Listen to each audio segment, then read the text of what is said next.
Here are the topics for the Chapter 2, Section 1. You're going to be asked to describe a distribution, and what that means is you're going to have to describe the shape, the center, and the spread of a graph or a list of data. And so we're going to start and run down this list of shapes here as quick as I can and get you to your teamwork as quick as we can. So the first shape that we have here, let me back up a second. Once we know what the shape is, we can decide whether we're going to use mean or median to describe the center, whether we're going to use standard deviation or quartiles to describe the spread. So it's really a good idea to get a idea of the rough graphic shape before we move on, because then we apply different rules depending upon what we see on the picture.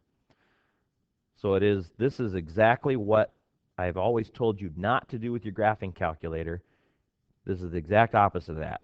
You're going to step back, you're going to look at these graphs and go, I think this graph looks like a rectangle. So it is just exactly what I've told you not to do. And now you're going to start doing that.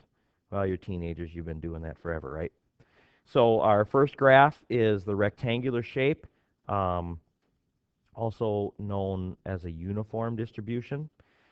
It has approximately the same number of dots in each category. And this whole deal, like the end of the last chapter, goes back to what's the probability of getting an outcome. So on this graph, the probability of getting a 0 is about the same as the probability of getting a 1, and right on down the line. Oh, there might be a dot, or, like the 3 here has 1 or 2 less dots than the 4 or the 5. But, it's about the same probability. Like I said, we're taking a step back, and we're just going to look at it and say, it's approximately uniform or approximately rectangular. Our next shape is the normal or the bell curve. And when I make a bell curve, I start with the curve first, otherwise I miss it every time. And it's going to make kind of that rough bell shape.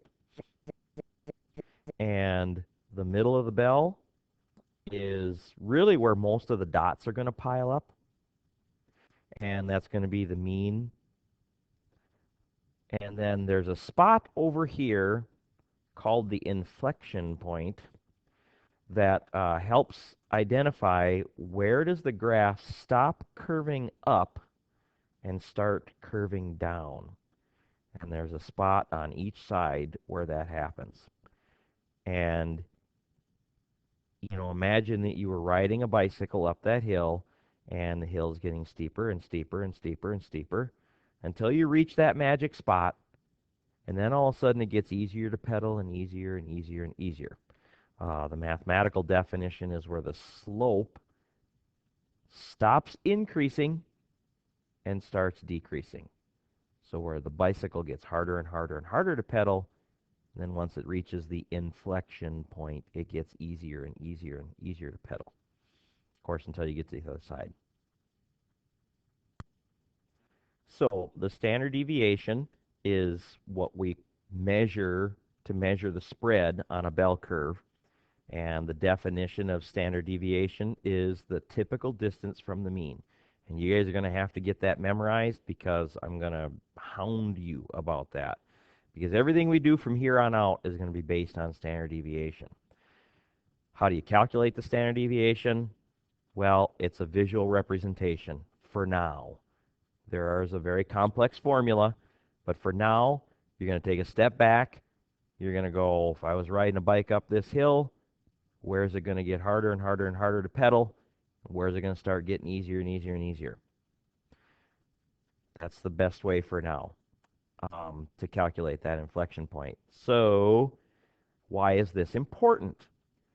Well, what winds up happening is, and I'm going to blow this up for you, that 68% of the data is going to be within one standard deviation of the mean. Remember how we ended last chapter? It was all about calculating the probability of the result being if the probability is large or if the probability is small. Well, that part is not really going to go away. So we're still going to go through and calculate these probabilities. And so on a bell curve, that this number in the middle is really, I guess, it'd be the mode, because that's where the dots would kind of stack up as we were making those dot plots before. But it's most commonly the mean. But the reality is the mean, the median, the mode, they're all in the same place on a normal curve. And then the distance from the mean to that inflection point is what we call the standard deviation. And that tells us where 68% of the data is. Another way to kind of help you find that inflection point or that standard deviation is imagine a J curve like an exponential and an upside down parabola and an L curve like an exponential decay. And if you could roughly, calculate where those graphs wind up intersecting. So there's your normal curve. That gives you where 68% of the data is. Our next two shapes are skewed distribution. The first one is skewed right, and what was going to wind up is going to have a tail on the right. And what is it that makes the tail is that there's going to wind up being one or two really big data points that's going to kind of pull the mean from one side to the other. Another thing that makes a skewed distribution, if there's a brick wall on the left, if there's some unattainable number, for example, 0, that's a pretty common one, because like if we were doing the ages, you could never have an age of 0. Percentages, you can never have a 0 for a person or below 0 for a percentage. So there's always some sort of a brick wall on the left if it's a skewed right distribution. So tail on the right, skewed right. Obviously, skewed left is the exact opposite. That if you have the tail on the left, you're going to have one or two small data points that's going to pull the mean way down. There's going to be some brick wall on the right, some unattainable number there that's going to give you a skewed distribution. Our next shape is the bimodal, which is exactly what it says. Bi is two and modal is modes. There are two humps. It's kind of the camel thing going on here. And frequently we're going to get a bimodal distribution when there's two different graphs, two different populations. Maybe it's girls' heights and boys' heights. Well, most of the girls are going to pile up in a little shorter height than most of the guys. Or you're going to be talking about birth rates in two different continents. It's frequently if there's two different populations where the data is coming from. I think we had some bimodal distributions on the Westvaco data because we had kind of the younger workers that were under 40 and the older workers that were over 40. So here were our shapes. We had rectangular, normal, bimodal, skewed left, skewed right.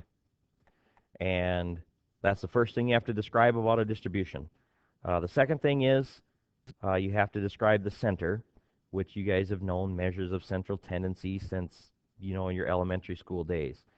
We're going to use mean to describe the rectangular or uniform and the normal distributions. And we're going to use median or mode to describe all the others. And if we're going to use mean to describe the center, then we're going to use standard deviation to describe the spread. If we're going to use median, we're going to use quartiles, IQR, range, outliers. It's kind of fielder's choice on, what measure of spread you're going to use on these other ones. The rules are a little more like guidelines for the stuff that's not a normal distribution. So we're not real fussy necessarily what you use, whether it's quartiles, IQR, range, or outliers. We'll talk about what those things are here in a second. But again, remember where we're headed with all this. It's all based on the fact of what percentage of the data are we talking about. You need to identify that standard deviation, those inflection points, so you can find 68% of the data.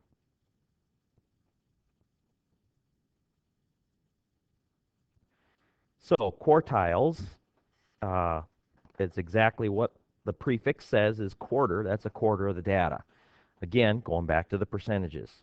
So you guys remember the box and whisker plots from your younger days?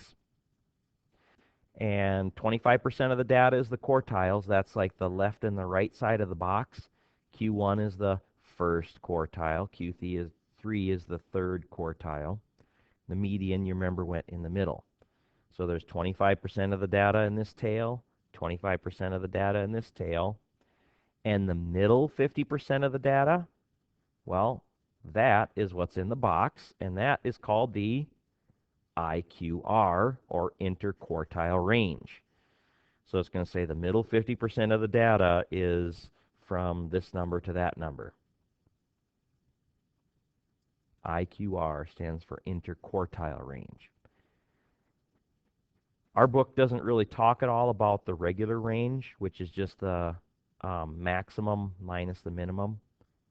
But that is another way of measuring how spread out the data is. So when it comes to describing the distribution, you have to describe the shape, the center, and the spread. Depending upon the shape, you're going to either use mean or typically median. And if you use mean, you use standard deviation. And if you use median, you use quartiles. We'll have a formula for outliers coming in later. So the beginning of your Chapter 2 homework is the teamwork is D1 through D7, and the practice is P1 through P7. And don't forget that you can use the answer book, which is on my cart, or I have more answer packets that I will also set out for the sub to take a look at. And